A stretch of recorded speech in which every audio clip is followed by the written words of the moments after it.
Alright, we need to have a serious conversation right now because according to the Kombat Pack 2, it looks like one of the most popular characters in Mortal Kombat history has more questions than answers pertaining to them than ever before. The main question being, who is this now?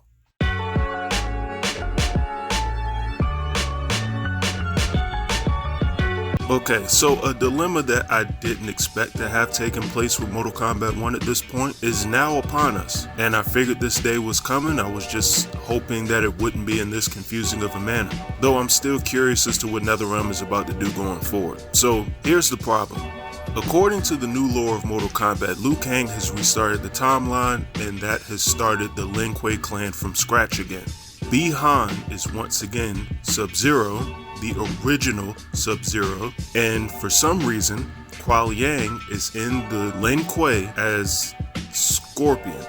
Now, in the initial story of Mortal Kombat 1, Kuai Liang leaves the Lin Kuei with Smoke, he starts the Shirai Ryu with Hitomi, and a new student, Hanzo Hasashi, the original Scorpion in the last timeline, is now a trainee of theirs. So, in the original timeline, Bi-Han is Sub-Zero, Hanzo Hasashi is Scorpion, Scorpion kills Sub-Zero, Bi-Han is resurrected as Noob Saibot, and Kuai Liang, his younger brother, becomes the new Sub-Zero.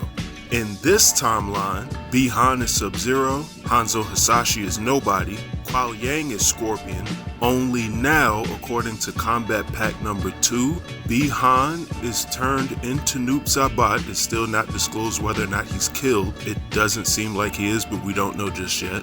And at the time that I'm recording this video, Kuai Liang is still Scorpion, Tomas is still Smoke, which leaves no one as Sub-Zero. And I have two theories as to who may or may not be the Sub-Zero. The first theory being that since in one of either Scorpion or Smoke's endings, I believe it was Smoke's, Hanzo Hasashi is a trainee of the Shirai Ryu, maybe they're gonna make Hanzo Sub-Zero? It would be interesting to make them swap places. Hanzo is now Sub-Zero and Kuai Liang is Scorpion. Just saying that sounds like it's wrong to me for some reason. And it's kind of interesting for the sort of fiery character to be the calm Kuai Liang and the sort of more fiery personality of Hanzo to be the cold character as Sub-Zero. Like, that would be rather odd. It's such an oxymoron in terms of personalities to their powers. I'm not opposed to it. Plus, if they're going to be screwing everything up with the timeline and the characters now, making Hanzo Sub-Zero, I mean, you might as well at this point. I would be curious as to what something like that would look like in the story going forward. Plus, I would love to see what the dynamic of Kuai Liang and Hanzo with the roles reversed would look like. That being said, I've also in a recent video had somebody comment and say that they believe that Kuai Liang may somehow get his ice powers back and lose his manipulation of fire. I don't necessarily know how that would take place, but that's an interesting theory in and of itself. Once again, I'm not opposed to Kuai Liang just becoming Sub-Zero again. My association is the younger brother has always been Sub-Zero. It's my favorite Mortal Kombat character. Put it this way, I play with Unmasked Sub-Zero in Mortal Kombat 3 or UMK3. I do not play with Classic Sub-Zero, just to put it in perspective for everybody. But I also have a third theory, and this only popped up in my head after seeing the Khaos Reigns trailer, where it was revealed that Sector and Cyrax are now women.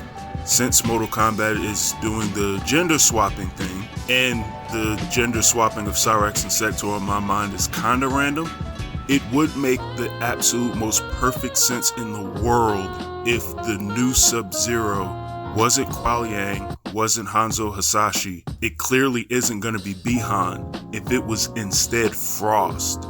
That would actually be a full circle moment for Mortal Kombat and a bit of a redemption for Frost, a much needed one too, considering how badly they butchered her character in Mortal Kombat 11. And being honest, her character's kind of always been pretty bad. She was just like a spoiled, bratty member of the Lin Kuei clan, just trying to steal the medallion and be the Grandmaster over Sub-Zero. Not really much else to her character, to be quite honest. Having her actually be the new Sub-Zero under Kuai Liang would be very interesting. Hopefully she wouldn't be as much of a hothead this time around, but her taking the mantle of Sub-Zero would be very, very interesting. I don't even know if you would call her Frost or call her Sub-Zero going forward, but that is one gender swap that I actually wouldn't be opposed to. Plus, if that would also mean that we would get more traditional Sub-Zero-like moves, or a Frost that plays more like Deadly Alliance Frost and not MK11 Frost, which I absolutely despise, I'm all for it. And to my knowledge, I don't think there's been a single mention of Frost in the new timeline, which is all the more reason why I believe it may be a thing. But like so many other things with this new timeline and predicting the story, I've been wrong so far, so I can easily be wrong on this. It's just that the most likely scenarios over anything else for what becomes of Sub-Zero going forward in Mortal Kombat is either Hanzo becoming Sub-Zero, which would be the perfect swap between him and Kuai Liang, or interestingly enough, Frost finally becoming Sub-Zero or having the spot that she clamored for so many years. Actually, she kinda wouldn't. She still wouldn't be Grandmaster, so I guess it would... The same problem may persist. Who knows? Oh God, who knows what that would even look like, but just an interesting tidbit. Like I said, this whole thought exploration that I'm going on just came from the fact that there was a realization at some point after watching the Khaos Reigns trailer that there isn't a Sub-Zero in Mortal Kombat anymore. Like, I believe for the first time in Mortal Kombat history, there is no Sub-Zero. And obviously that's not going to be a permanent thing. Never will there be a Mortal Kombat without Sub-Zero or Scorpion in any way, shape, form, or fashion. I think they learned their lesson from Mortal Kombat 3. So the question is, what becomes of Sub-Zero? And I'm very interested to know what you guys think. So let me know in the comments below what you personally think is going to become of Sub-Zero in maybe a future story pack if they do another one after the Khaos Reigns pack, which I doubt, or potentially either Mortal Kombat 13 or Mortal Kombat S2, whatever in the hell they'll call the next game, who knows. But I'm curious to know what your thoughts are on the next Sub-Zero. But in any event, you all have a good one, and I'm out.